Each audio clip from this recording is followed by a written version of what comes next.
All right, I think we're in business. Yeah, we look live. We're live. We should probably think of a better image to put up when I start a stream, other than just like a picture of what I'm working on. But it's okay. It's fine. At least that's interesting, right? That's true. Well, what we should probably do is find a collection of some of Games Workshop's worst art and display it. Well, so that could be something. Each episode, we start with a piece of really. We would have months of content with the old Dark Angels Codex. Lifeboat, just use your Instagram. That's true. That's true. No, that's actually a pretty good idea. We should just have a theme or something where we just have an image up that is up while we do our like normal starting banter and wait to see if people are on. That's a really generic hat you have, Greg. I know. It was from Target. What color is it? Is it maroon? It's fucking maroon. It's terrible. Is that because of your high school alma mater, Greg? That's it. Hey, good evening, Meandering Shade. Oh yeah, great to have you here. Does anyone remember that it was a drawing, a picture of an Eldar warrior running? Yeah, Gallagher drew it, I think. David Gallagher. That sounds right. I remember it. He's going to Warp Tour. Yeah, I feel like that was the prime going to Warp Tour image.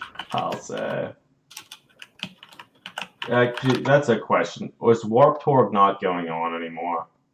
It's gone. It disbanded. So, like, they had one final Warp Tour, like, maybe this year. Okay, I sort of thought something like that happened not too long ago. Cool. Well, I'd like to say we have an exciting episode planned for everyone today. I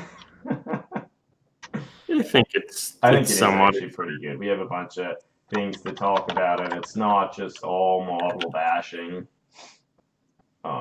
So yeah, we can't always do that. I mean, there will clearly be some model bashing because that will direct some of it. Yeah.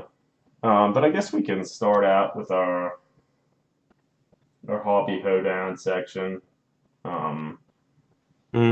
Like I've sort of been droning on for the past couple weeks. I'm still doing a little work on this Ogre Marauder from Mordheim. He's pretty close to being done, but the past few days as of late, I've been busy working on writing an article for, I guess, the 28 magazine. So most of my time has been directed towards that.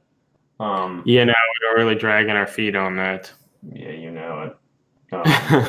But whatever, I think the article we have now is pretty good. Yeah, so I guess, people can look forward to that. Yeah, hell, Greg, I'm trying to find this Eldar running picture, but I can't find it. I've been looking too. Can't find it. Even if you type in the name of the artist? Yeah, couldn't get it. Whoa.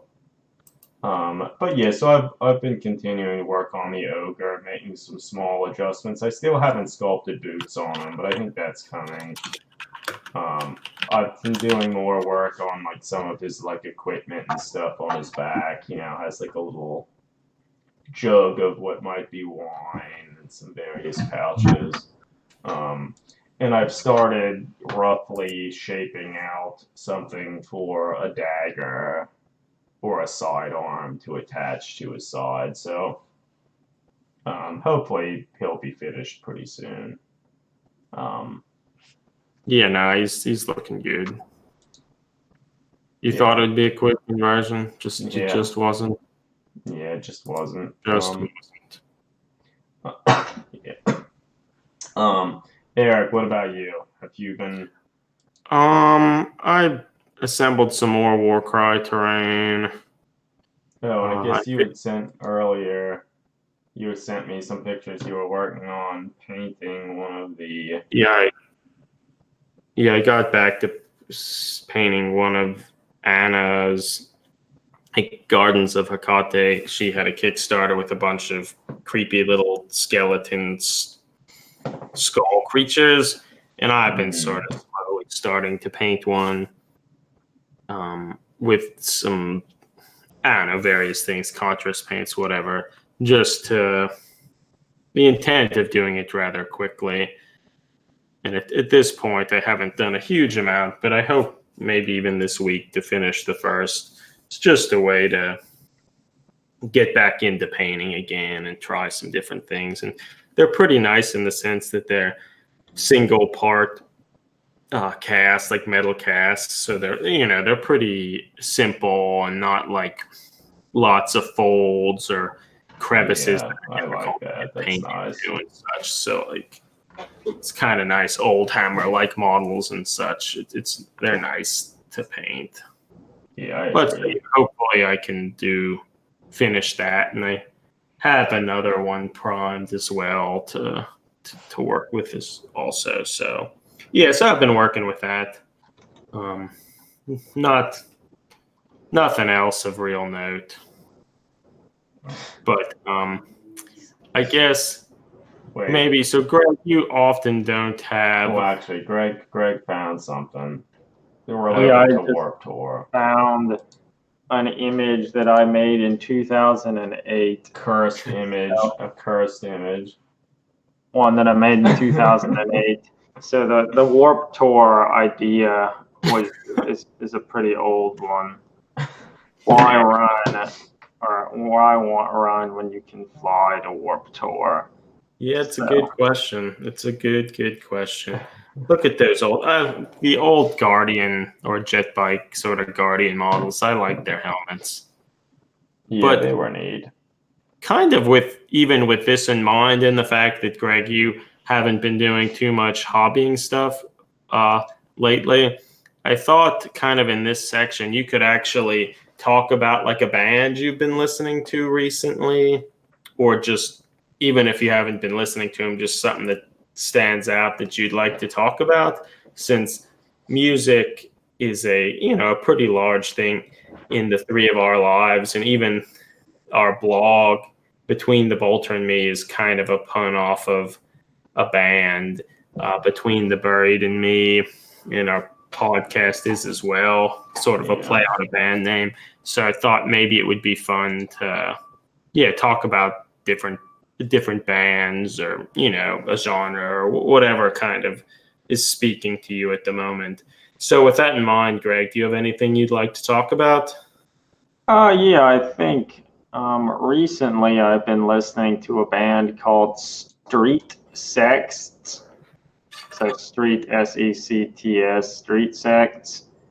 So they're kind of an industrial noise / metal band from Austin, Texas. They're pretty interesting. They combine kind of the industrial sound with some electronic synth based stuff and some screamed vocals, and all their stuff is kind of misanthropic and about the shitty aspects of life. And as I said, they do a good job of combining a bunch of different genres that at least I usually don't hear together, and it all sounds pretty seamless. They're great.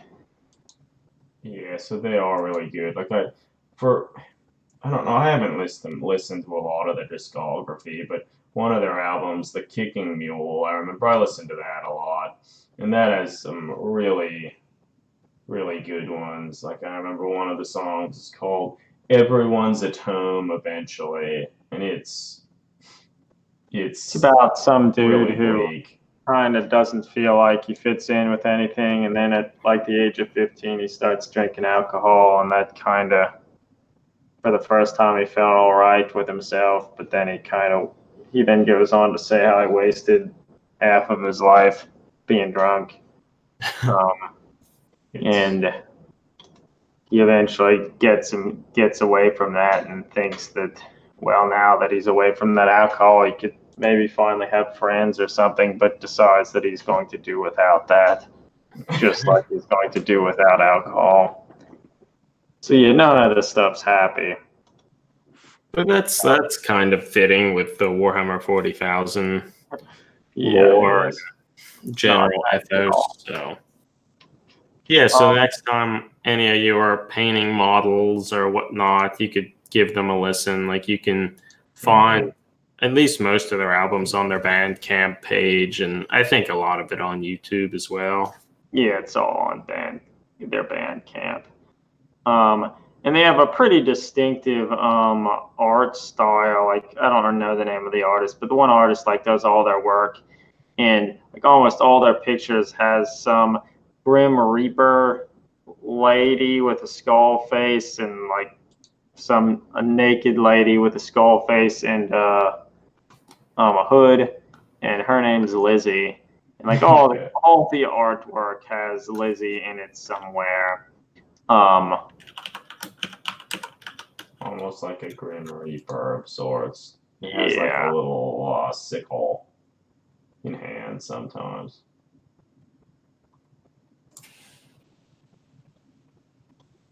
Yeah, no, so people should give them a listen too and see if they like them.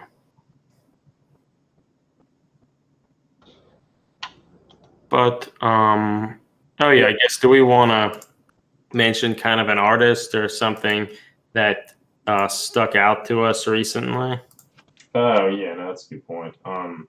So I guess, well, this isn't quite a like miniature and stuff related. There's an artist that we've been following for a while from Massachusetts, named Joe Keinberger, who does a lot of like kind of horror related art.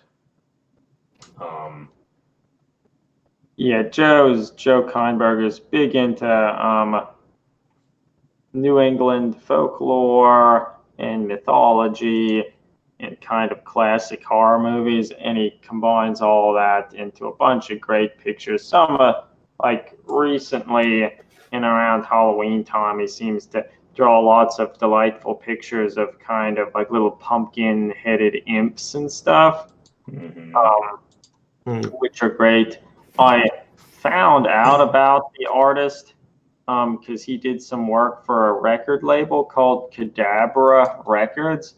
And Cadabra Records is one of the more interesting record labels that I've come across recently. What they do is they largely have spoken word records, where they're records where they have somebody reading a short story. Usually a lot of them have been like H.P. Lovecraft horror stories, but they've had readings of some Edgar Allan Poe stories and some Japanese horror stories and some newer things. So it's usually they'll have a reading of a particular story on a record, and then they'll have an artist compose music to accompany that reading. And Joe Keinberger was brought on to do some art for Cadabra Records, a recording of H.P. Lovecraft's story, The Color Out of Space. And Cadabra Records then had in Philadelphia a few months ago, they had Joe Keinberger out to do a short to like kind of show off some of his artwork, particularly pertaining to what he had done for The Color Out of Space. But so Adam and I went and met him and saw some of his art in person, and it was great. Really cool art, and I feel it's sort of fitting and within the theme of like Age of Sigmar 28, that sort of thing. Like I think you could make a lot of cool, creepy little spirits and imps and whatnot. And particularly since it's October and Halloween's coming up, I think it's very fitting. And honestly, it kind of partially reminds me of the style of Anna from Gardens of Acarte, Mm-hmm. the weird skull creatures and things. So, yeah, I would certainly encourage people to follow his work because, yeah, there's just a lot of neat inspiration to be had from it.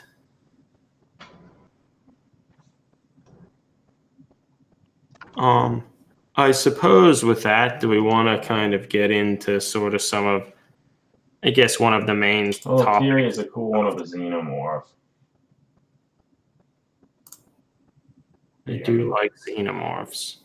Mm-hmm. Yeah, no, really cool. Really nice art. Really atmospheric and kind of invokes a lot of feelings of like terror and unknown. Wouldn't want to run into any of these characters. Yeah, I feel Alexander Winberg would like this. Yeah, I agree. That 'Cause it kind of reminds me of sort of like Dark Souls as well, that sort of Trying to style. find the one of Cthulhu that he did. That I actually have hanging above me right now. Do you? Yeah, I'm trying to find it. But he has lots of art on his Instagram, so finding any one particular thing is a little. Or you could just take a picture of it with your phone and display it. Maybe. Yeah, I'll get up just a minute. Well, I guess maybe while you're doing that sort of thing, we could move on to be sort of what we thought we would talk about. It was kind of inspired off of, well, first of all, the whole psychic awakening narrative arc that Games Workshop's doing. They've been slowly revealing some new models, and we've even talked about some of them a little bit recently with like the Howling Banshee models that were shown, as well as the Incubi, and then they have even more recently shown the one aspect warrior. I don't remember her name. And even just this week, they showed the new model from Drazar. Oh, I guess I see you have that Yeah, I picture. put up the picture. Kind of a Yes. creepy looking Cthulhu-esque creature with like devil wings and a weird horn. Yeah, it's cool. Yeah. But yeah, so kind of with all that, all these sort of new Eldar models being released, and they're new, but they are actually just sort of re-envisioning of old models. So kind of with that in mind, and recently, or on the 28th, the 28th of every month, there's this sort of hashtag thing that's been going around for ink hashtag ink 28th, just so on the 28th of each month people can kind of show the ink 28 models they've been working on. And it was actually started by Commissar Moltov is what he goes by on just Instagram, and he's actually been kind of part of the Ink 28 scene for a long time, and it was actually one of the people that was sort of instrumental with starting it years and years back. But so he sort of started this Ink 28 sort of a movement or initiative to, just sort of encourage people to share the things they've been doing and get the Ink 28 sort of word out there. But we actually haven't really been doing that much Ink 28 stuff recently, and wanted to kind of look back through our catalog of models and such that we had made, and actually found some pictures of some of our old Dark Eldar models that Adam, you had created sort of in the beginning of our blog. And that kind of combined all these new Eldar models coming out made us kind of think about sort of what the Eldar and Dark Eldar aesthetic is, and sort of what we have done, and what maybe we could start to do or think about doing in the future to Yeah, I mean, make the Eldar cooler than they are in Yeah. model I mean, forms. certainly in like the third edition, which that's when the Dark Eldar were initially released, a lot of the artwork and stuff in that codex was much more varied and interesting. Like I think Wayne England did a lot, the late Wayne England did a lot of artwork, really weird, grotesque faces and stuff. A lot of which you don't really see much of any now. And I mean, back when the blog started, we weren't too big into converting, but I remember at the time I started doing some conversions. Like I converted a few Trueborn and a conversion of the one Duke special character. And sort of looking back at them, it's sort of been kind of neat and been getting me thinking about like potential future conversions and things that could be done to make more of them, because it's sort of an aspect of the hobby, particularly in like the Inc. 28 community and stuff, that you don't see a ton of. And in some regards, that is sort of weird because I mean they have tons of good plastic kits and stuff that could potentially be used to make them. And I will admit a lot of the plastics and stuff are used to make other things like Death Cult Assassins and Yeah, it's true. all of that stuff. So the stuff is certainly used a lot in like the community. Yeah. Yeah, so you had made some Trueborn kind of minor conversions in the past, sort of splicing them together with, I don't know, I think it's like a high elf warrior kit with some capes. And they look pretty nice, particularly for sort of an early shift into actually doing some converting and whatnot. It is interesting looking at these models, like why are their stances are so broad? I mean, don't you normally stand like that? I mean, the one Adam's showing right now isn't even that bad, but there's the one female model you created that is just ungodly wide. Like all of them are wide. Yeah, no, the stance is outrageous. What the fuck are they doing? Why would anyone do that? Yeah, it doesn't make sense. I mean, that's like GW GW's calling card. I feel they just want the models to take up the base. Riding horses, they're always riding horses. I mean, the models look pretty good, but it would be nice to see like not every single model like straddling an invisible horse just for the sake of it. Yeah, I mean, they'd end up looking a lot taller if they weren't doing that. Which would be good because it would get sort of help convey this alien, feeling or feature to the Eldar, which I think is sort of conveyed in the background material and also just in the general. I think people's general impression of the Eldar, I guess primarily just because they're Tolkien elves, but but yeah, I don't know. The Dark Eldar, they also, and I guess just all the Eldar in general. So in addition to their really wide stances, they also have like incredibly narrow waists and really, really broad shoulders, which I always found was a little odd. Like I feel a lot of the models, man, Richard, is the Dark Eldar Archon the only Eldar that actually stands tall and straight in the whole range? Yeah, let's actually try and find a picture of him. He's one of the few. I mean, in some of the ones that are running, the old Durazar model was standing straight. Yeah. Well, and like it is true, so that the Dark Eldar Archon model is standing straight, which is cool. But like, why when they decide, well, let's not have them with like the broadest stance imaginable, why did they have to then go the complete opposite direction and put it in kind of an unnatural, awkward, like Yeah, that's what they standing do. on their tippy toes practically?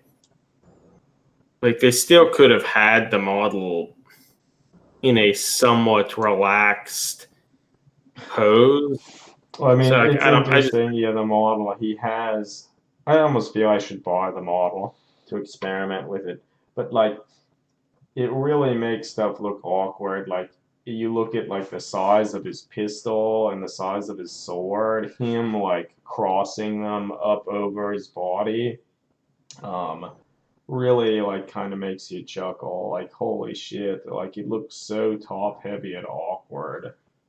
well, because then he has these really broad shoulders. They also have the pointed shoulders. Like, yeah, it just makes him look so top heavy. Oh yeah, I mean, like looking at the side view of the model, like the model in general, and I feel like all Eldar and Dark Eldar models, if their torso was like longer, it would do the model a lot of favors. Like, I I mean, they guess could also just make the heads a little smaller. I don't. I mean, maybe that's GW's thing. I mean, I don't think it is based on the artwork. It's not. But with their models, they all Eldar have gigantic heads and Yeah. super thin waist, everything.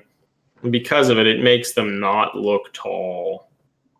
Yeah, they don't. Like, They don't look even the tall. torsos, like which could be longer, but they wouldn't have to be if just the heads were a little bit smaller.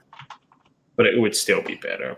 So yeah, I don't know. I think that it's just a weird model because they're like just throwing it in your face that these weapons are too big and we don't know how to pose models that aren't straddling something.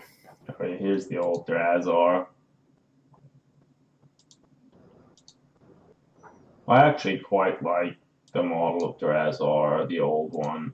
I mean, it's really weird looking, and like it has a very alien look to it. Like it's a really weird pose. Like I think that's what I like the most about it. Like it, kind of looks like more it like an makes insect.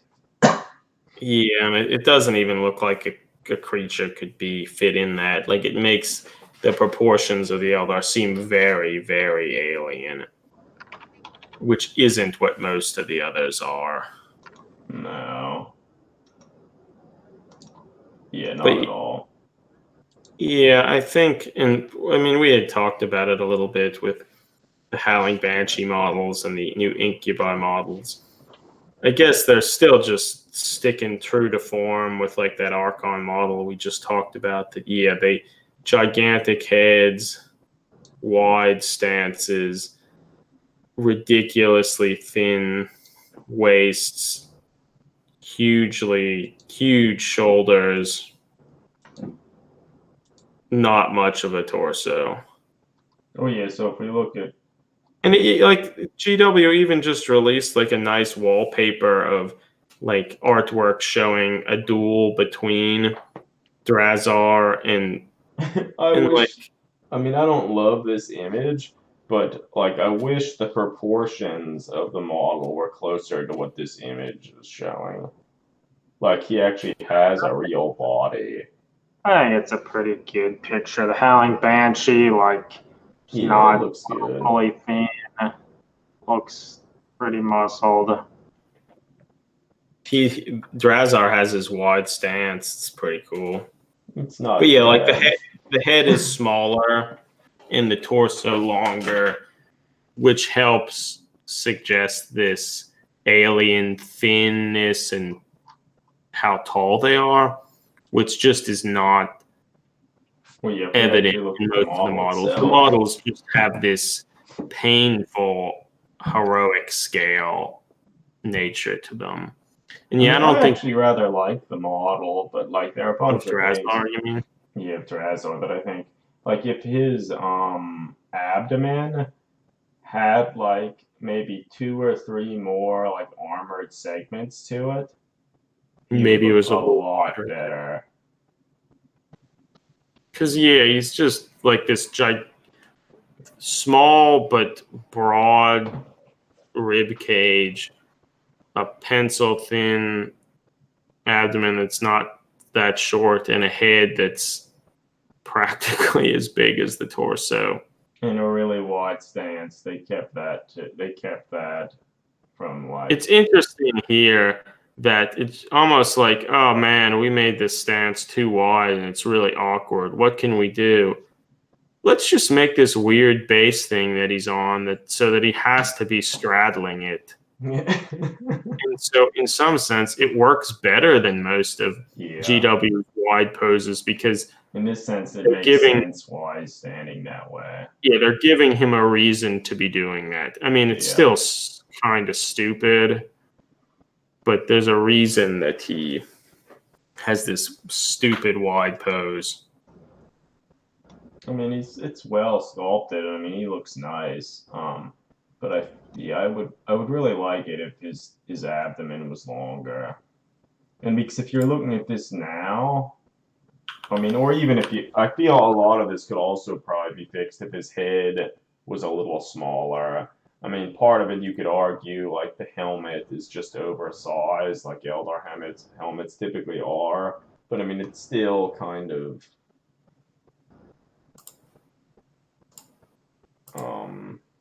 Yeah, that's gives just a how weird GW impression.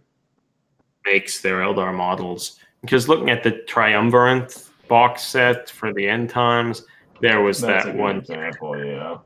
I don't remember his name. I mean, The this is like, Viziarch, Sword of Yaniad. yeah, he's Yeah, cool. I really like the model, but like this, like if you really look at the model, um, he he almost doesn't have hips.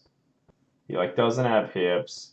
His his abdomen and belly areas are really short.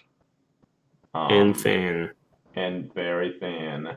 Which I mean, that notion, Eldar, you'd think they should be thin and tall, but in many regards, it's just they're really thin at the waist and like hip area, but they're not really tall. Yeah, they look caricatured and almost stubby and weird. But then it Hmm. also, I mean, And really this model broad does really shoulders. fit with just what the Eldar models tend to be, like what we're talking about, because it does have super broad shoulders, Hmm. such that he looks top heavy, along with a super broad head.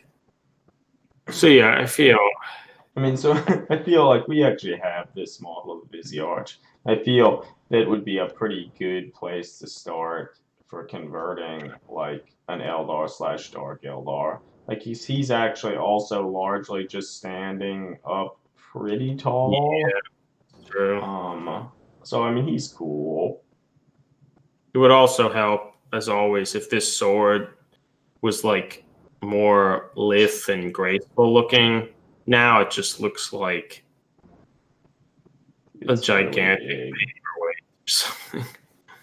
Yeah. But I guess so. All this is to say that like we seeing all these things in models, it made us want to look back at some of our old models to see what we did or didn't do and what we could potentially do in the future with things. Well, we didn't do a whole lot with them. We sure didn't. We sure didn't. But like if you would go back and create some new Trueborn or something, Adam, what do you think how would you go about it? Would you still use a similar method, but just try to adjust some of their anatomy? I mean, um, I feel you could probably use a pretty similar method. Like you could take a lot of the plastic Dark Eldar and Elf kits, and I really, as I've said a lot of times before, like if you would just extend the abdomen or the torso of the model up by like a few centimeters, I think it would go a long way with making them look a little more alien and like lithe looking. So like that's something I I would guess certainly see I wonder. I doing. feel GW just will never do it unless they make Primaris Eldar. Yeah, which they're probably not going to. Oh Also, yeah, it's because it just interesting. seems Like, I was also looking at some of these Dark Eldar models, and I found I have a bunch of really old metal Dark Eldar models. Like, they made a bunch of like almost like they were like promo like test sculpts, from what I understand, to kind of get an idea of how they would take Eldar and make them like more chaotic and evil looking. sort of proof of concept. Yeah, and they're particularly the one that I have is like just really strange and kind of, he has like a dark lance and like a Harlequin's kiss type weapon. And wow, he has a lot of they have a lot of anatomy problems. Like they have like fucking huge feet, like they're so big in many regard, and he also has a wide stance. His proportions, I feel, might even be a little better. I feel Um, these old models with their sort of the cone head design. I always thought these it almost worked better because to me it sort of seemed as though it was just a large helmet, a large yeah, ceremonial more so than No, than the yeah, feet the I mean, newer. his helmet looks more similar to that old like plastic jet bike rider that we were laughing about earlier, it does. Flying the Warp Tour. Mm-hmm. flying a warp tour. And so I know we have we also have a few other like Rogue Trader era Eldar models. I should try and get them out, and it would be kind of interesting to like paint them because they're really weird. I mean, ideally, I'd almost feel like if you really wanted to use this model, it would probably be better to modify their weapons and like give them smaller feet. But I mean, the size of this, if you compare it to like one of the plastic Dark Eldar, like Trueborn, like they are just very tiny. And in many regards, it's kind of interesting. Like I bet they would actually scale pretty well to like the old Space Marine models and stuff like that because they actually are pretty small. Mm-hmm. But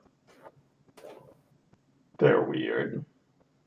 They're weird, and I kind of love them. Well, I mean, it's even interesting. Like on the model that I trimmed and assembled, I put like a plastic, like human skull there. Like, holy shit, a It's plastic huge. GW skull. It is so big.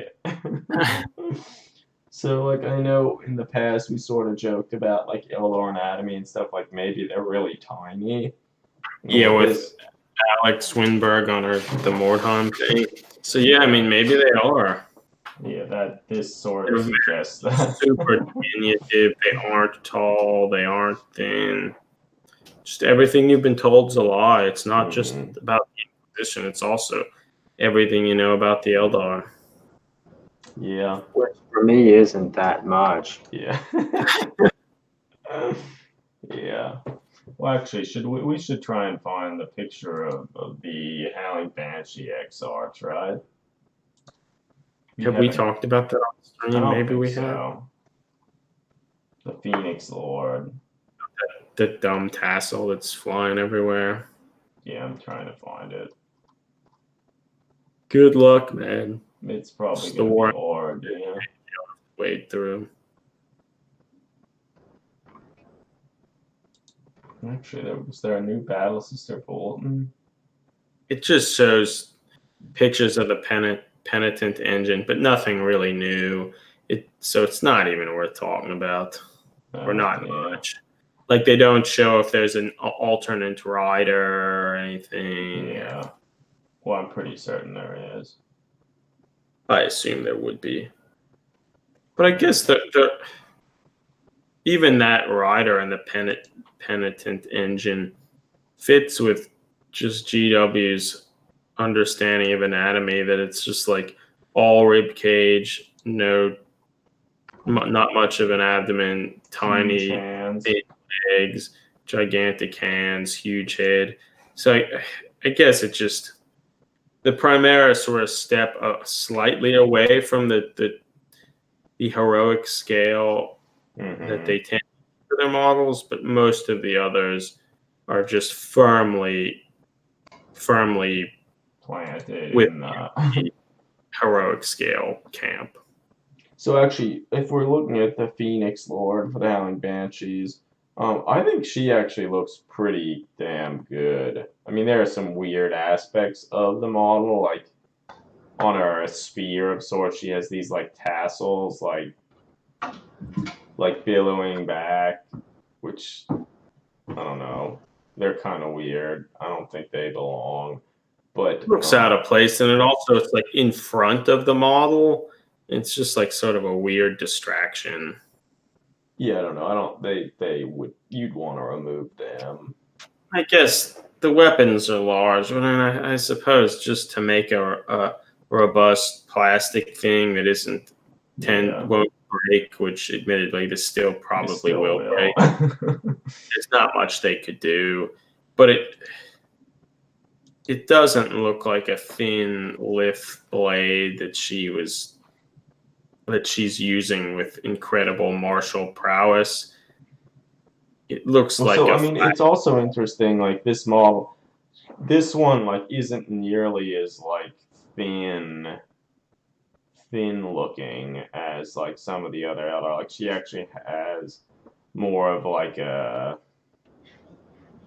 like torso's proportion like a little better. It's like wider. Yeah. So I feel it looks a little more believable.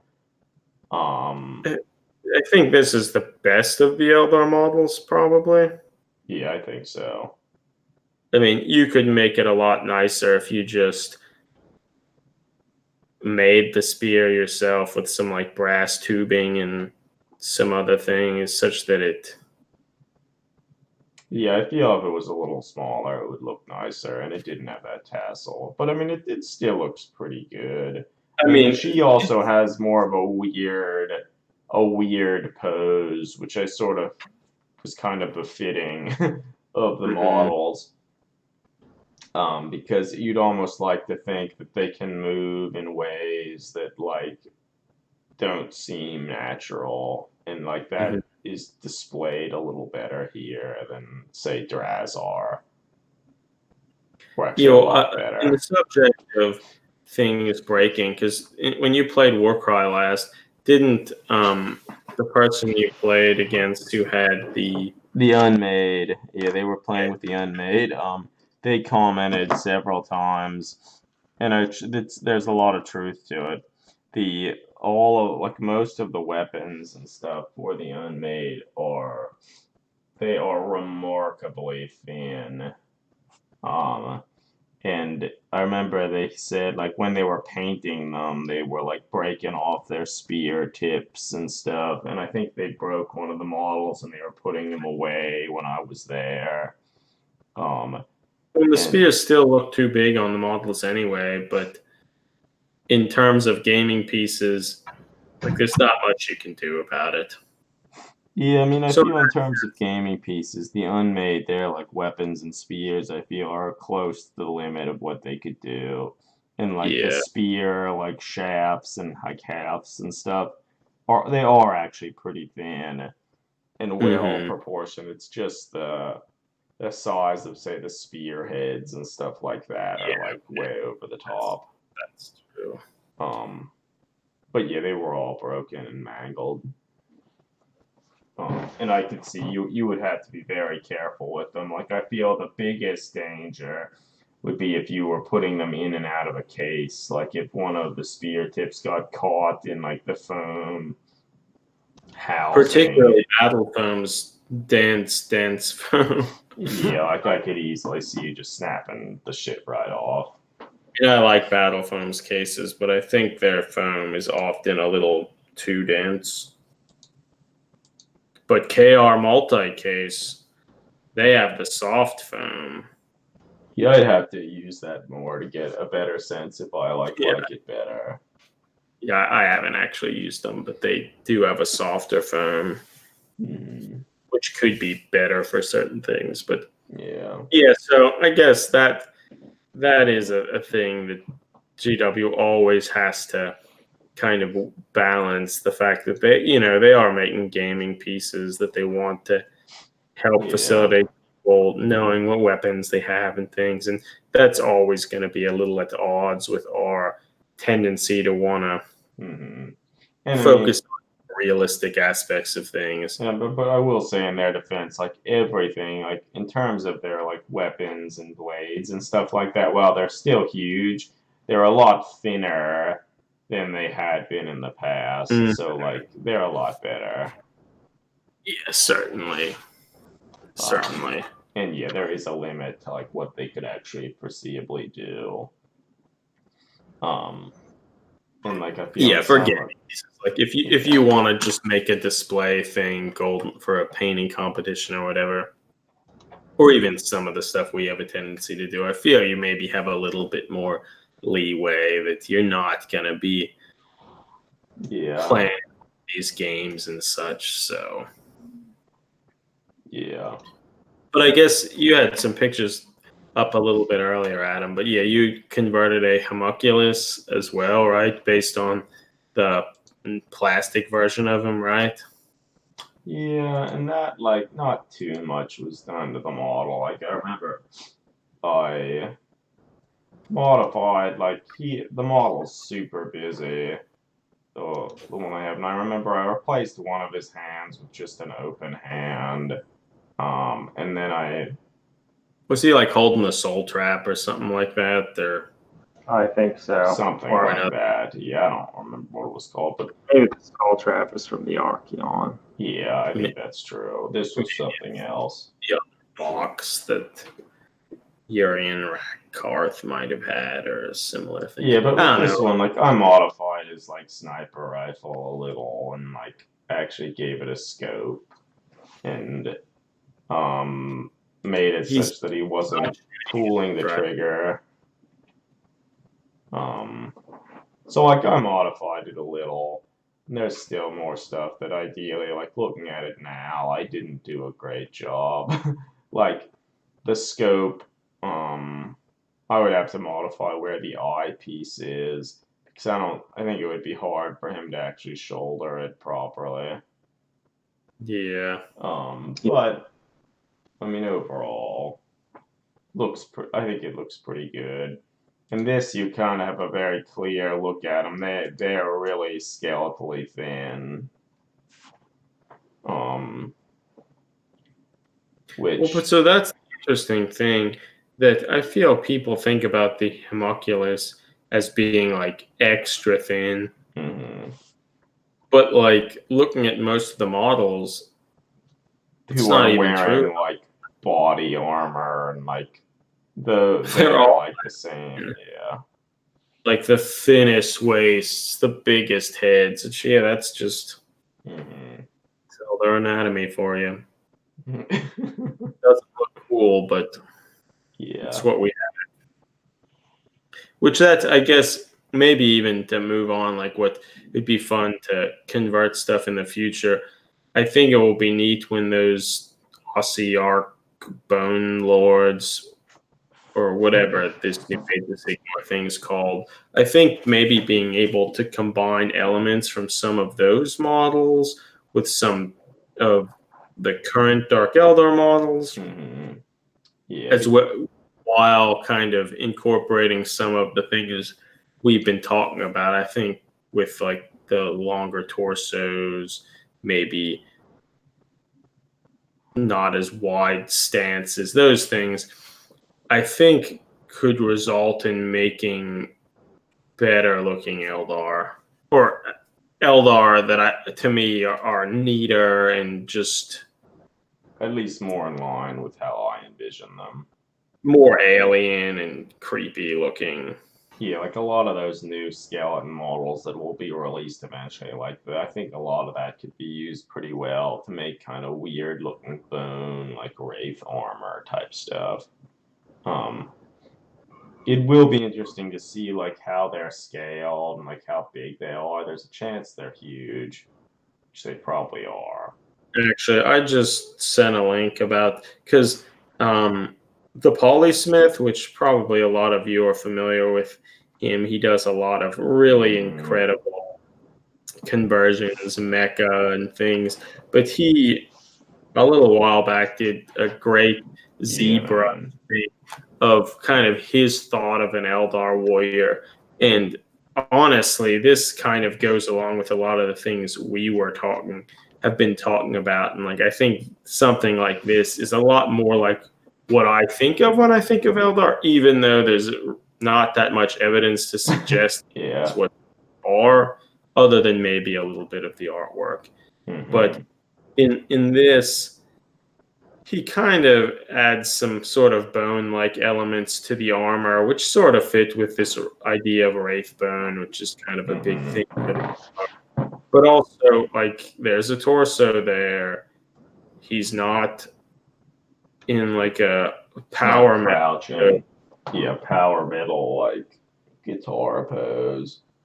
The Eldar does still have really long, thin legs, but there's a torso there. He has hips. His torso isn't really thin. His head looks proportioned with all those things.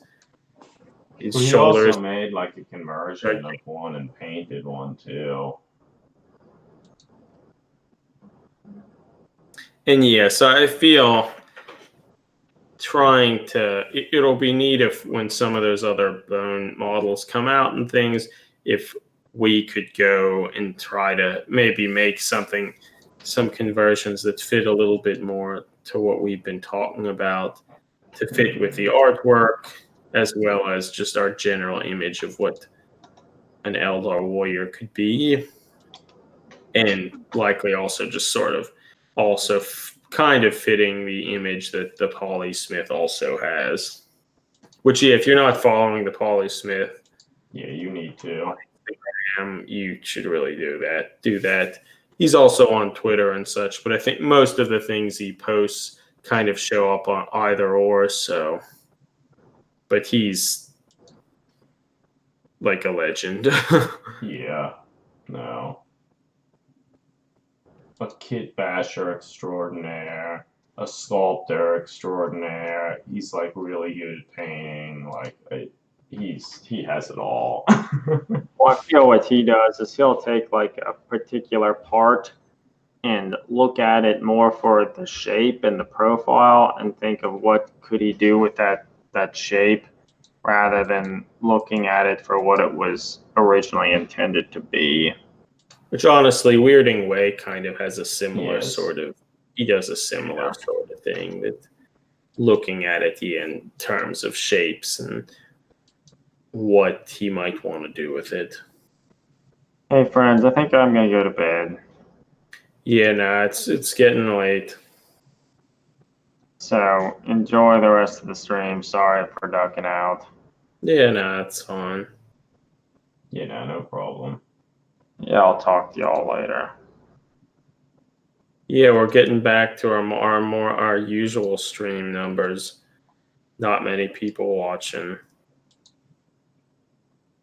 But I super appreciate you here meandering Shade and Lifeboat. It's always nice to have people here listening and interacting with us. My God, just going back and looking through some of the stuff that Polysmith has made, they're just so good. He's just so good. Just very interesting ideas, and a lot of it doesn't even necessarily have the most 40K vibe to it. There's some of it isn't. Like, it's clear that he's just sort of having fun with sort of these plastic models and trying to make things that he thinks are neat. And I think that's cool. And whether he wants them to specifically fit within the 40K universe or it doesn't really matter. Hey, Ward Sylvania, nice to see you here. It certainly would be good to see some tutorials from him. But he is so incredibly talented. And I think he's like a graphic artist by trade. So he does lots of kind of, I think, character model designs and things like 3D character models, or at least he had at one time. So like he's very good at working with stuff like ZBrush to create stuff, and then 3D print them or sculpt them with green stuff or whatever, just doing kit bashes. Like, so he's like the real deal. The real like, deal. holy shit.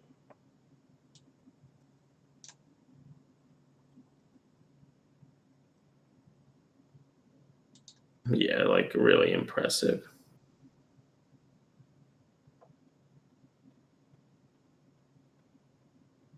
Wardsylvania, do you like the new Drazar model? I don't know how much of the stream you have been on, or if you just recently joined. But oh, hey, Captain Timberley, nice to see you here too. Not sure how much that both of you heard kind of earlier in the stream, but it was a lot of it. It's been sort of talking about the Eldar and how a lot of the models don't really fit the artwork or the imagery shown within the artwork, or, and not even just that, at least my own sort of interpretation of when I think of an Eldar.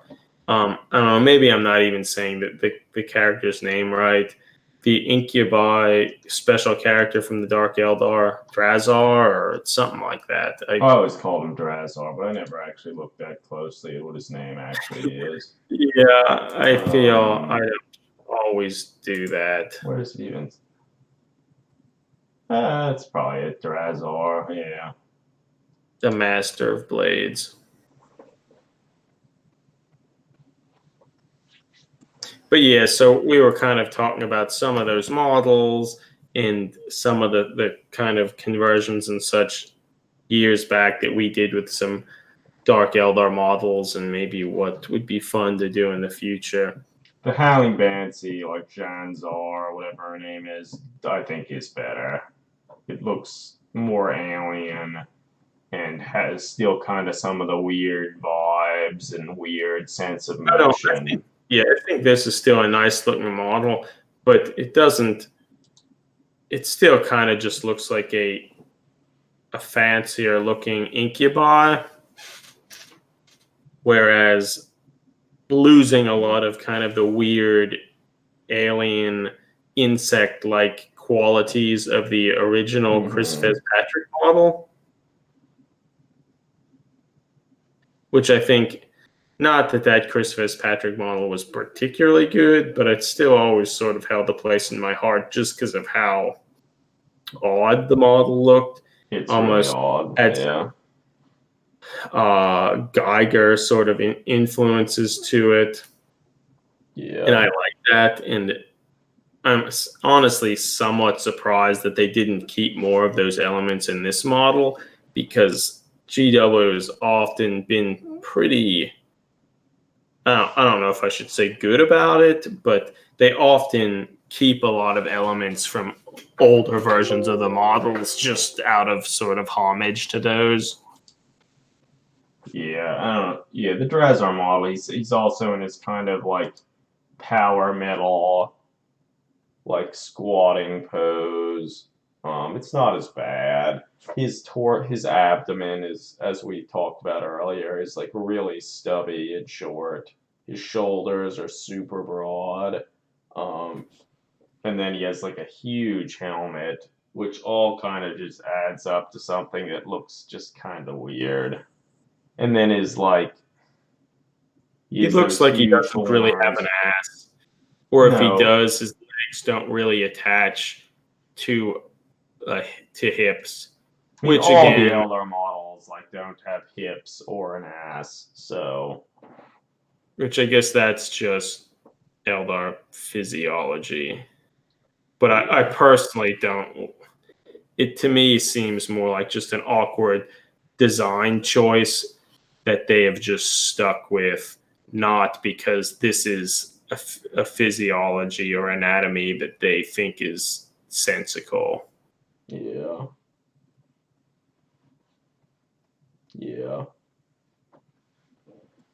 Yeah, no, the artwork that you're speaking of, Wild Sylvania, is better and more alien. And also, even that, if you look at the picture of Drazar, he has a longer torso. His head isn't quite so gigantic, and it makes his proportions seem a lot His better. weapons aren't as big. It seems a lot better, and it conveys more this idea of a really tall, lanky, lithe alien creature, Strong looking. which is not what you get when you look at Eldar models. The Eldar models, you see gigantic heads Really with broad shoulders. A non-existent like waistline. Almost a non-existent hips. and I mean their legs are pretty long, which is nice, but they're almost always in like poses with such a broad stance that it minimizes all of that, such that the models just don't convey. Well, so yeah, if you look at like the true born conversions that I had made years ago, like the one female one, the second one from the left, like holy shit, look at that wide stance. It's like it like Why doesn't would even that make even sense. be?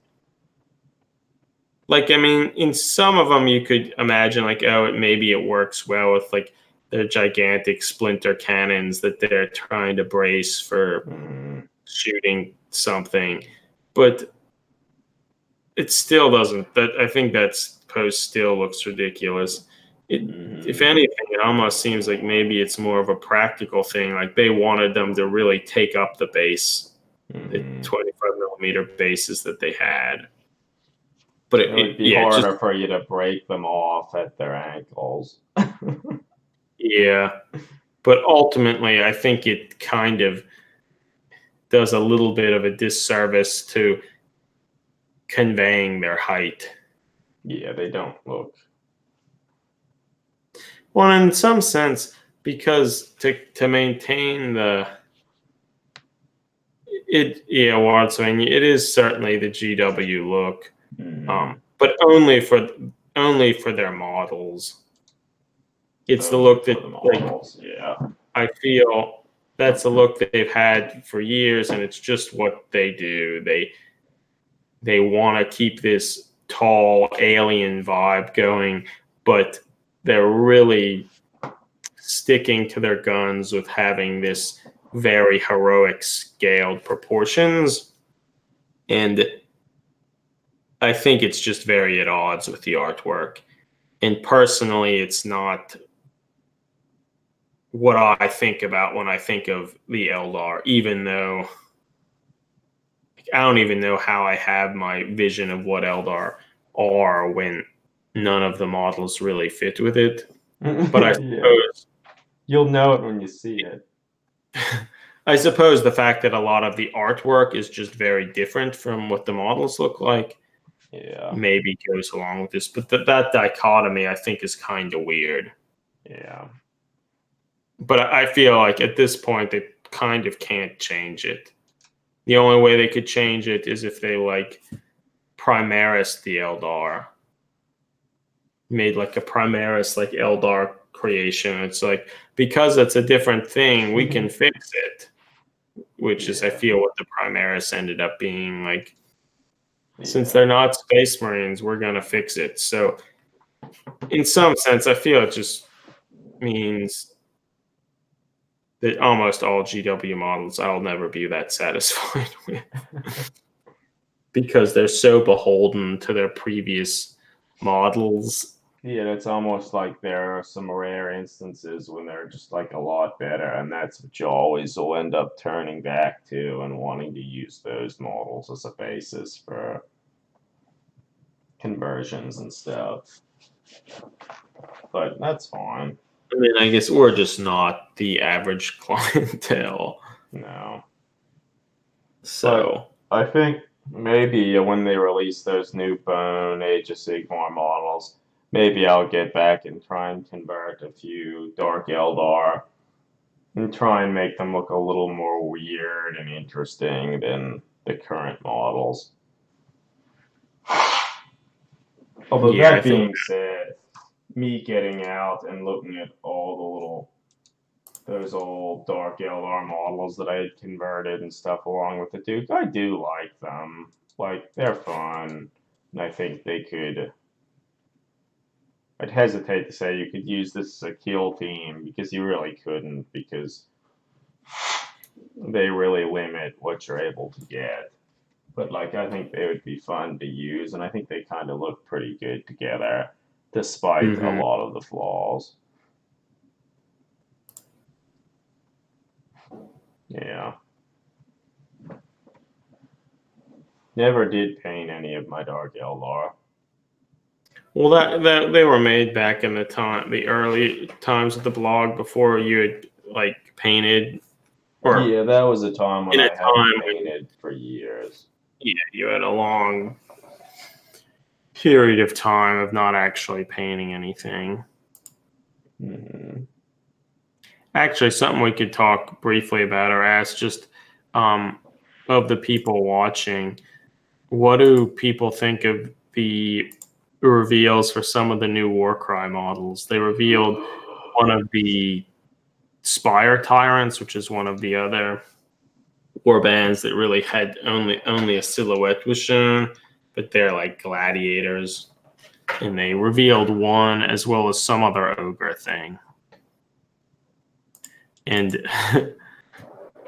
in some sense, I can kind of see why GW didn't reveal these to begin They're with, because fucking bad. Like, they seem like the most generic of all bands. yeah, like I Like mean, this here someone looks, says it's like someone crossed a Chaos Marauder in one of the Varangar, which I don't know what the fuck that is. But like, yeah, they're they those stupid, really bulky Chaos Knights. okay. I don't like it. It I don't also like kind it of at looks all. like the Dracoth. Is it Dracothi? Or Those whatever. They had a barbarians. shade band and such. Yeah. It looks kind of like them, and it's just not very good. Hate his axe. Just fucking hate that axe. And He has the ogre thing's better, but I the don't guy. love it. He has his wide stance. It's not quite as bad, but yeah. I mean, he's like really bracing himself because he did that executioner's swing of the axe, Yeah, I so think. that's fine. But I feel this one is just the most generic looking Chaos Marauder. They There's picked the nothing most about it boring that, and bad looking Spire Tyrant. That probably is true. yeah, I It probably suspect is the you're right. worst looking one, and that's why they showed it, but it looks awful. Like, yeah, God, I don't like it at all. The shoulder pads. It looks like a World of Warcraft bullshit. The ogre giant thing, I feel, is pretty good. It's It's much, it's interesting. better, and at least it's interesting. At least it's interesting. It's something different.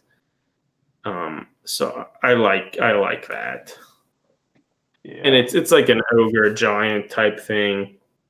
And it's not as like weird, and it's not as weird as some of the other larger ogre things that were released for the night goblins or whatever the Yeah. gloom spire gets. Yeah. Well, they And also it's showed the Grim Watch models or whatever. oh, and it also showed the new red gobo model that looks Yeah. horrible. The Grim Watch shit looks awful, I think. I hate it. I hate them. Yeah, I hate them too. I mean, I feel if they're painted a It's little sort of different, they funny. look It's just like, better. wow, it sure would be great if new like ghoul or zombie models would be released by GW. But this is a clear interpretation that it wouldn't actually be neat. I like the one has like a two-handed like pole arm like axe. I kind of like that axe. But like the ones running with like a big boon, like I fucking hate them. They look terrible. Yeah, I hate these so much. It's sort of fun that the bats. I feel it's kind of like a homage to the old plastic bat Yeah. models, but they look worse. Well, I don't know. And then how these were painted, they have that weird green color. All the blood that they painted on doesn't really look convincing. Yeah, I hate them. Fuck. I mean, I think it's probably the worst Warhammer Underworld warband. Yeah, I Because I agree. feel most of the Warhammer Underworld warbands are pretty nice and they have some finesse to them. Yeah, these They don't. These don't. These are bad. I mean, I'm sure you could do something like with any GW kit. You could Yeah, I mean, you can make convert stuff out of them. but I kind of wonder why you would even, when there are other better models. Well, Sort I of mean, wonder. I would rather just go and use like the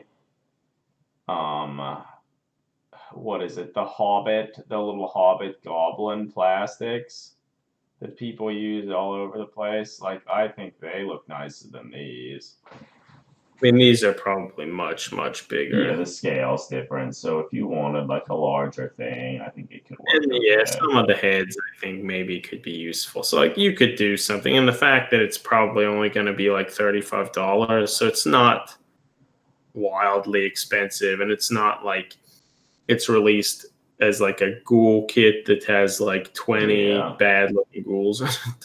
So like it'll certainly have some use. But I guess ultimately when I saw they were gonna do like sort of a ghoul, I don't remember what this warband or this army's normally called, Flesh Eater Courts. Yeah.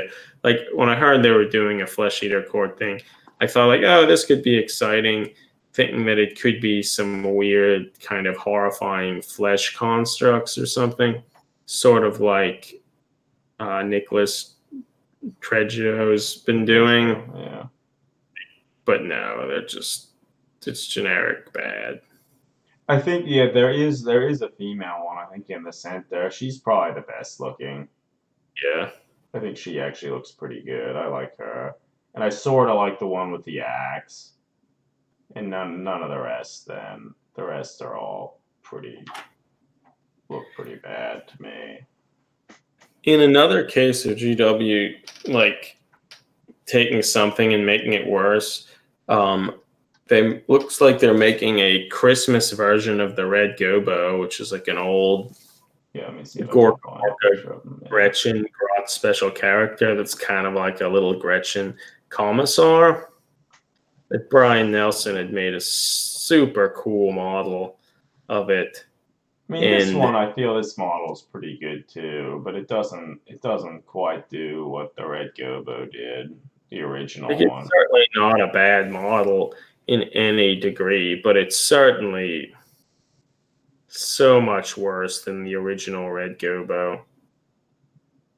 Or it just doesn't have any of the character, and like the face doesn't look that good. Like It's okay. I mean, overall, I like him. I mean, I think he's fine.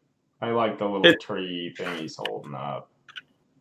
I mean, I think he's fine, but like, I guess it's just hard for me to care. His feet are smaller, which I like that. His feet are a lot smaller. I like him. I like the model, but I don't like it more than the original Red Gobo model. The model's okay, but the fact that I think it's much worse than, or just as much less character and interest than the original model, I'm always going to think back over the original one.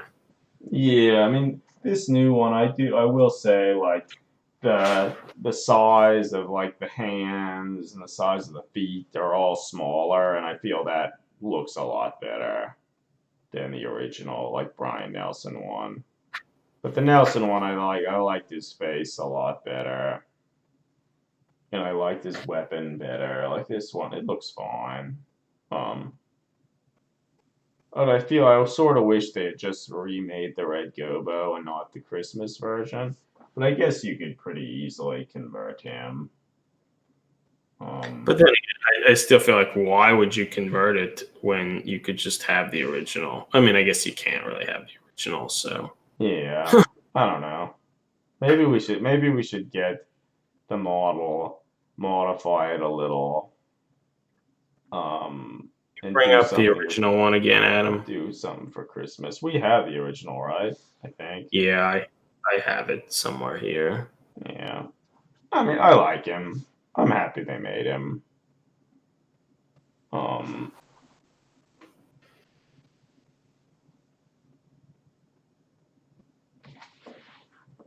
cause he has a Christmas ball on his one earring.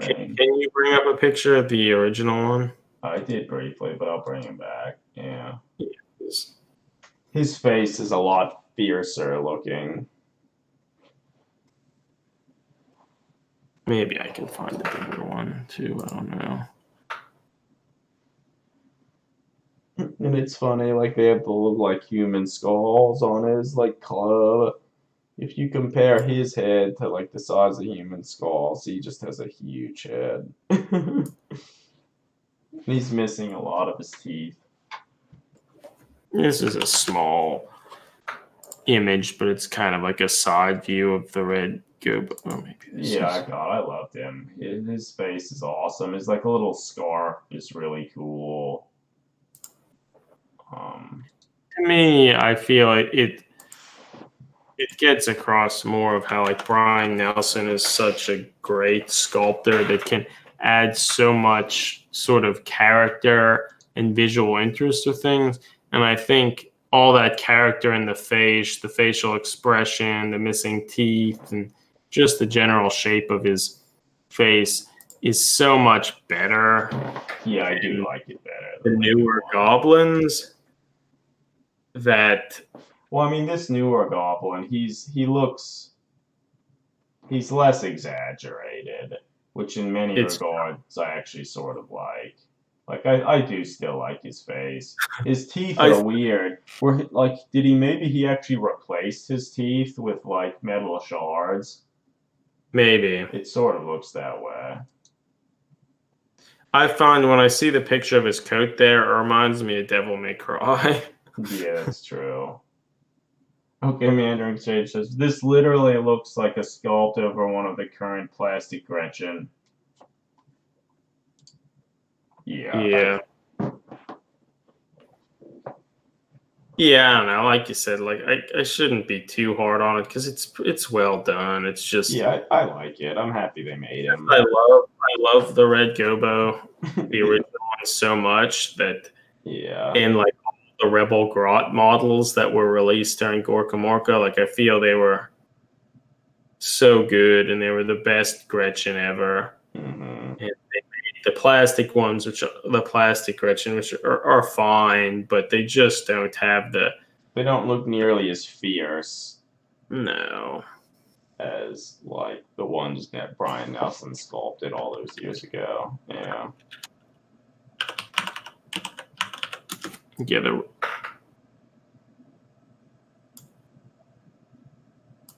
Yeah, I really like the Red Gobo. He's so good. Love him. I'll have to find the model here and we can do something with them. I mean, just painting the model. But when they had like those Rebel Grots back then, like they also even a lot of their like little shooters kind of look like little AK-47s. A whole bunch of blisters of old Rebel Grots. That's awesome. We could maybe give some out at some point. Yeah, they're cool. I really like them, and they're all their stupid little vehicles, like the wind Yeah. cutter. Yeah, I got. It was right before I started graduate school. Actually, I went and eBayed a bunch of the stuff. So I got the big lugger or whatever. They're in the Wind cutter. cutter, yeah, or whatever.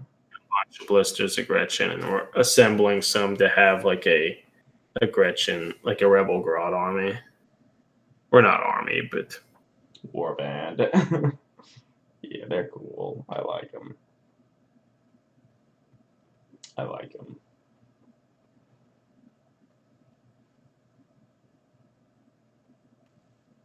It would be fun. We should try and play Gorka Morka again.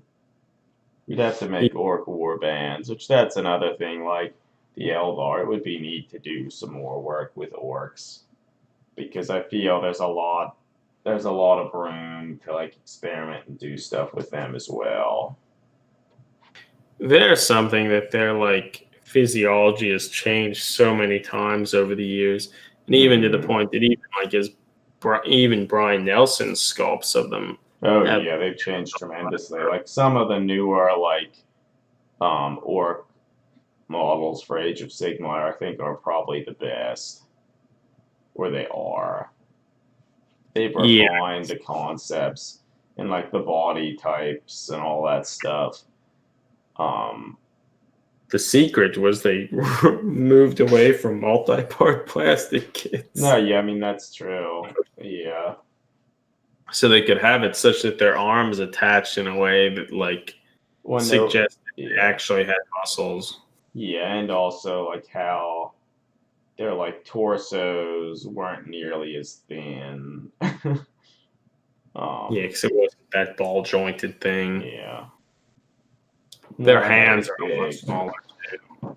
Yeah, and their heads are smaller, their jaws are smaller. Like they're just better. Yeah, because it's weird because they're the mega, or what are they called? For the iron jaws, they have the big brutish He's so good. warriors. They're, even though they look like kind of impressive looking knob like orcs, their heads are smaller than the standard orc boy plastic heads. Their hands are smaller. Even though I think the models as a whole are bigger than the orc boys. Yeah. So it's interesting. So because of it, it's actually sort of challenging to do a bunch of like to convert a bunch of orcs based on the newer or older ones because the scale of things have just changed so much. Well, to the point, yeah, like the orc mega boss is like a gigantic model, but his head is like It's smaller maybe than like even the a little old bit war smaller than bosses. a plastic orc boy. It might be, yeah. I think it's either slightly smaller or the same size, even though he's substantially bigger. Yeah. So, and I mean, Brian Nelson designed all of those, so I feel it's just him sort of refining his image of what he thinks an orc, could be like. Yeah. Because even admittedly, so the hands on these brutes are smaller than the plastic orc boys, but Are they? they're still. I think so. They're still huge because like that you used one of those hands here. The ogre. Yeah.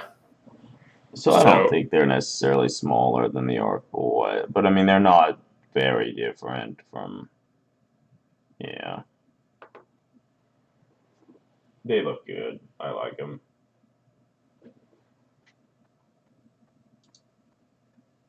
Yeah, so.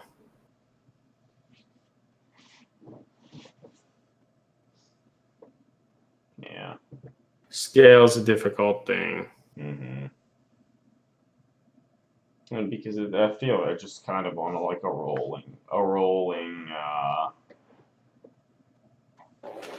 rolling track where things are sort of changing slowly over time. And they're vaguely related and consistent to one another, but not really. Yeah.